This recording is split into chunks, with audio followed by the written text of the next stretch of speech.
Hello बच्चों, कैसे हैं आप लोग? अच्छे होंगे। मैं भी अच्छा हूँ आप लोग की कृपा से।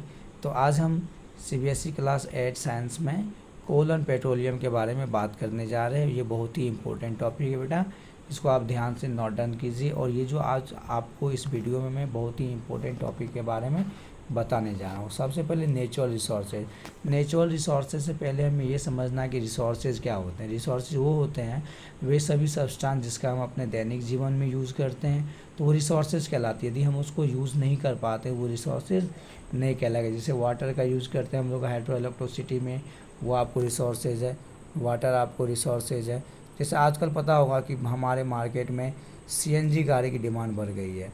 सीएनजी जो गाड़ी है, सीएनजी गाड़ी कंप्लेक्स नेचुरल गैस से चलती है। ये सीएनजी आज से 10 साल पहले ये इस चीज़ की खोज नहीं की गई थी। सीएनजी का निर्माण किया गया और सीएनजी जो हमें नेचर से प्राप्त होता है, इसका उपयोग हम अच्छे से कर पाते हैं।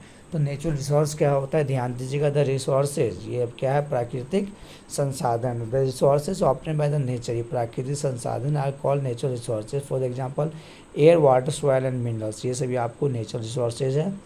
तो उसके बाद जो है हमें पढ़ना है inexhaustible natural resource. Inexhaustible resource क्या होता है, the resource that are present in unlimited quantity in the nature and can not be exhausted by human activities. For example of air, sunlight. मतलब इसको बोलेंगे हम अक्षय।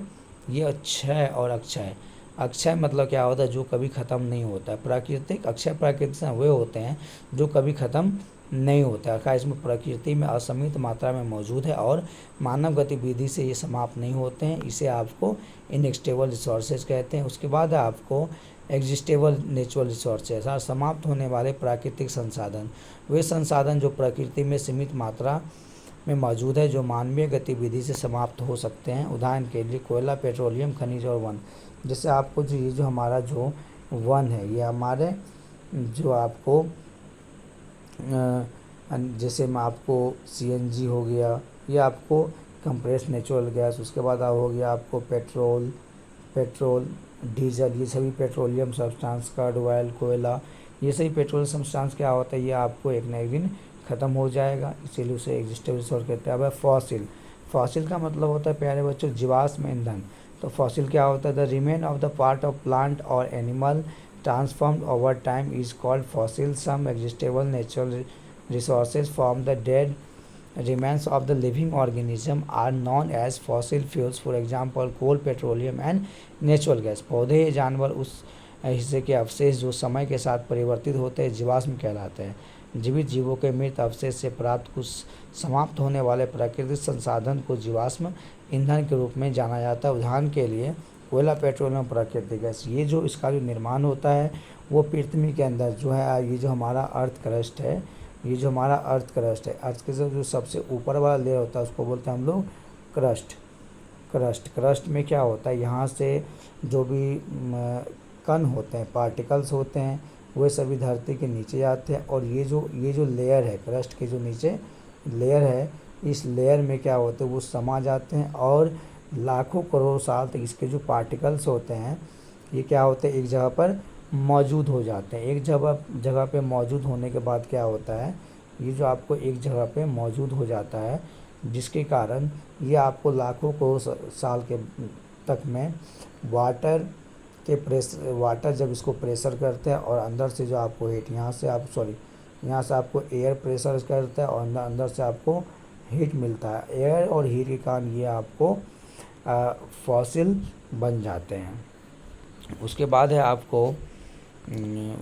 आपको कार्बोनाइजेशंस, कार्बनीकरण। ये कार्बनीकरण क्या होता है, the slow process of the conversion of dead vegetations into the coal is called the carbonation. ये जो जैसे हमारा पृथ्वी है, पृथ्वी के अंदर में जो हमारा ये जो अर्थ का ऊपर वाला लेयर है, तो ये जो लेयर इस लेयर के अंदर में जो जितने भी वेजिटेशंस होते हैं, ये सभी जो डेड वेजिटेशंस होते हैं, मतलब डेड प्लांट होते हैं, ये सब इसके अंदर में समा जाते हैं। और एयर और हीट के कारण काफ़ी दिन इसमें बहुत भी स्लो प्रोसेस होता है, काफ़ी दिन तक रहते हैं, जिस कारण से कार्बनीकरण बनता है। जैसे मृत वनस्पति को कोयले में बदलने की धीमी प्रक्रिया कार्बनीकरण कहा जाता है।